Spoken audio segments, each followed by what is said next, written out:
یہ جو کہتے ہیں کہ ان لوگوں کی دعاؤں سے کیا ہوتا ہے، یہ تم جاتے ہو درگاہوں میں بزرگان دین کے پاس تو یہ کوئی آسمان سے اتری مخلوق ہے؟ تم اپنے گھر بیٹھ کر اللہ سے مانگ لیا کرو، کیونکہ اللہ نے فرمایا اجیب دعوت الداع اذا دعان،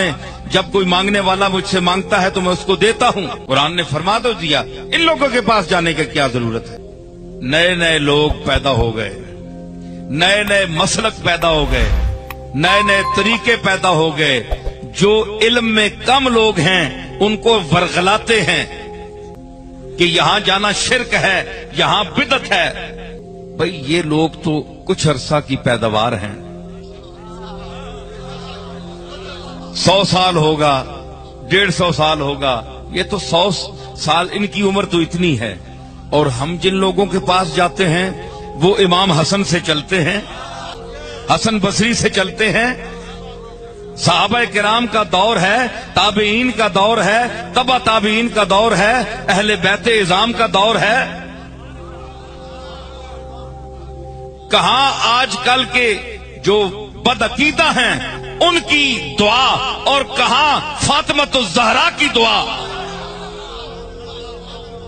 بڑا فرق ہے، زمین آسمان کا فرق ہے، سمجھ آئی نا؟ تو اس لیے نہیں جاتے، ہم ان کو خدا نہیں مانتے، نہ ہم انہیں خدا کے کاموں میں شریک سمجھتے ہیں،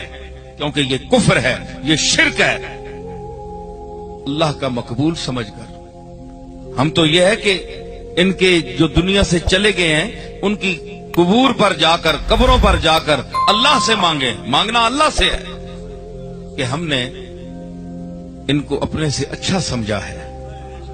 اگر تیرے کاغذوں میں یہ ٹھیک ہیں تو ہماری مغفرت فرما ان کے صدقے میں کہ ہم ان کی قبر پر آئے ہیں، اور اگر ان میں کوئی کمی رہ گئی ہے تو ہم نے یہ قرآن مجید پڑھا ہے، ہم ان کے ایصال ثواب کرتے ہیں،